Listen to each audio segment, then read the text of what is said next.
Bonjour. Au moment où j'ai commencé à utiliser le logiciel de calcul de structure, j'avais choisi un poteau que j'allais dimensionner. Tout d'un coup, je reçois un message qui disait l'élément que vous voulez dimensionner sera considéré comme un voile. Ouf, cet avertissement m'avait tiqué. J'ai fait des recherches sur les propriétés des éléments porteurs.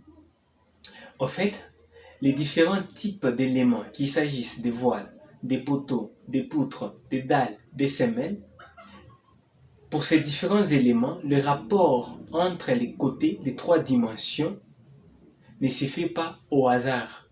Il est sujet des règles empiriques.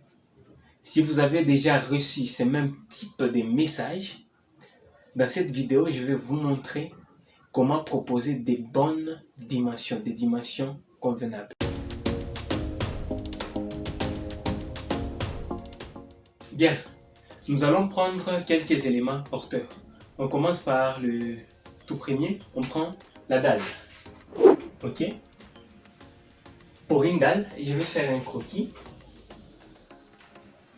La dalle a ceci, le petit côté, on l'appelle LX. Et le grand côté, on l'appelle LY. L'épaisseur de la dalle est notée H. Ok, nous avons les trois côtés de la dalle, les trois dimensions de la dalle. Pour qu'un élément soit appelé dalle, il y a deux conditions qu'il faudrait remplir. La première, c'est que le petit côté doit être inférieur ou égal au grand côté. La deuxième condition, le petit côté doit être supérieur à 5 fois la hauteur. Ok, on prend l'exemple d'une dalle. On prend une dalle qui a 3 mètres, 3 fois 5 mètres, et qui a pour épaisseur H 15 cm. 0,15. Ici, nous avons l'unité, le mètre. 3 mètres, 5 mètres et l'épaisseur 15 cm. Ok, vérifions les deux conditions. LX doit être inférieur à LY. LX, nous avons 3 mètres. Donc, c'est une dalle qui fait ceci, pratiquement. Qui a 3 mètres, 5 mètres et l'épaisseur de 0,15. Ok, pour cette dalle LX, 3 mètres doit être inférieur ou égal à LY 5. Donc, nous sommes dans les bons. La première condition est vérifiée.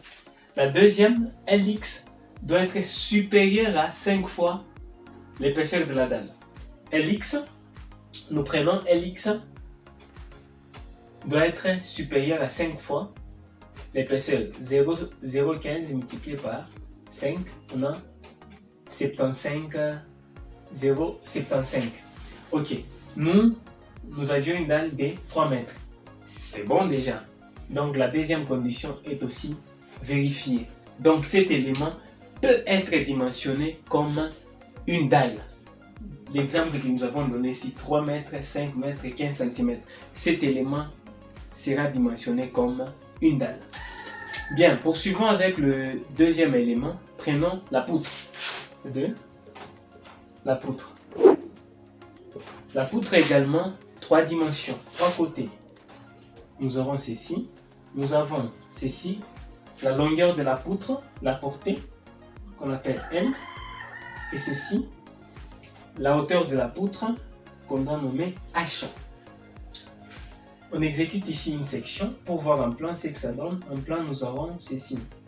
Le petit côté, qu'on appelle base, et le grand côté de la poutre, qu'on appelle hauteur H. Pour qu'un élément soit appelé poutre, il y a une condition que nous devons remplir. Cette condition dit que la portée L doit être supérieure à 3 fois sa hauteur. En dessous de ça, l'élément n'est pas considéré comme une poutre. C'est autre chose que vous calculez. Voilà.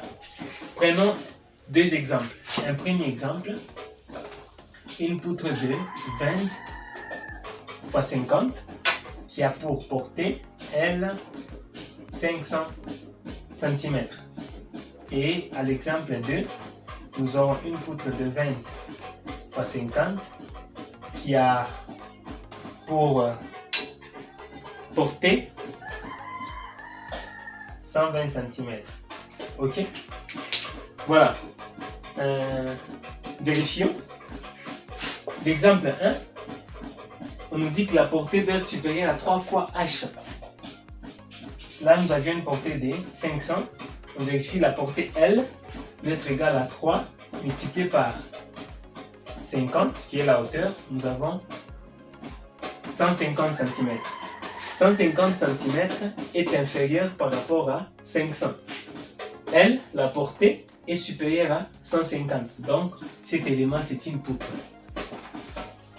Toutes les théories concernant la poutre seront appliquées à cet élément.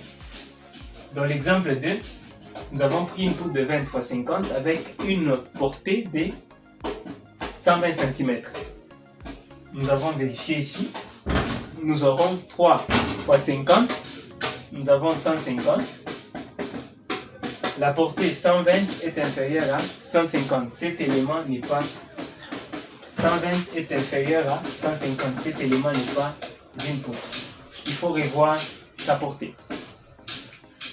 Ou alors ses autres dimensions. Prenons le troisième élément, le poteau. Ok?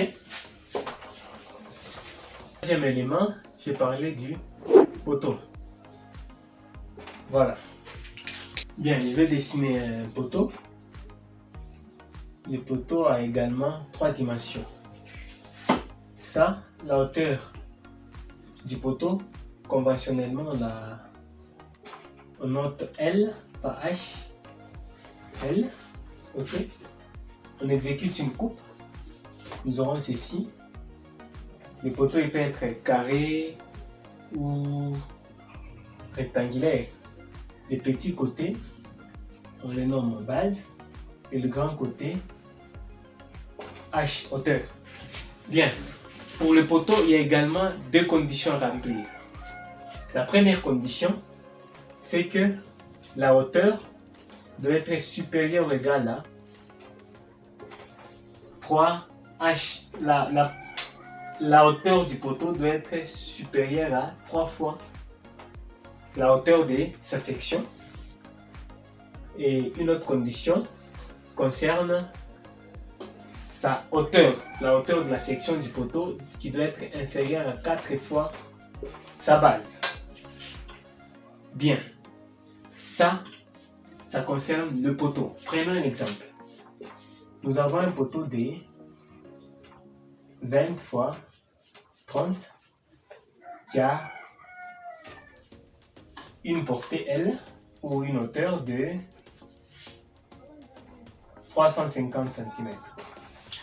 Vérifions. L, nous avons dit L doit être supérieur à 3 fois H. L ici doit être supérieur à 3 fois H. 3 multiplié par 30, nous avons combien? 90 cm. 350 est supérieur à 90 cm. La première condition est vérifiée. La deuxième, H doit être inférieur à 4B. Ok? H, nous prenons 4, on multiplie par la base B, 20. Nous avons 80 cm. La hauteur, notre hauteur ici, était de 30 cm. 30 cm est inférieur à 80 cm. Donc, cet élément est un poteau. Prenons un deuxième exemple. Nous avons un poteau de 20 x 90 et a une portée de 2,50 m. Vérifions la première condition. L doit être supérieure à 3 fois H. H ici c'est 90. Nous avons 270. 250 et 270. Elle doit être supérieure. Elle, dans notre cas, est inférieure à 270. Donc la première condition n'est pas vérifiée. La deuxième, H, doit être inférieur à 4 fois la base, 4 fois 20. Nous avons 4 fois 20, trouve 80. Comparons 90 et 80. 90 est supérieur à 80, pourtant ici, H doit être inférieur à 80. La deuxième condition n'est pas vérifiée. C'est pour dire l'élément ici n'est pas un poteau, mais plutôt un voile. Voilà. Merci beaucoup. Bien, voilà l'élément que j'avais dimensionné. Ne vérifiez pas la deuxième condition ici. C'est la condition la plus importante. La hauteur du poteau doit être inférieure à 4 fois sa base pour avoir un poteau. Dans les cas contraires, vous n'avez pas un poteau, vous avez un voile. Ok, merci beaucoup. Si la vidéo vous a plu, n'oubliez pas de liker et de la partager. À très bientôt.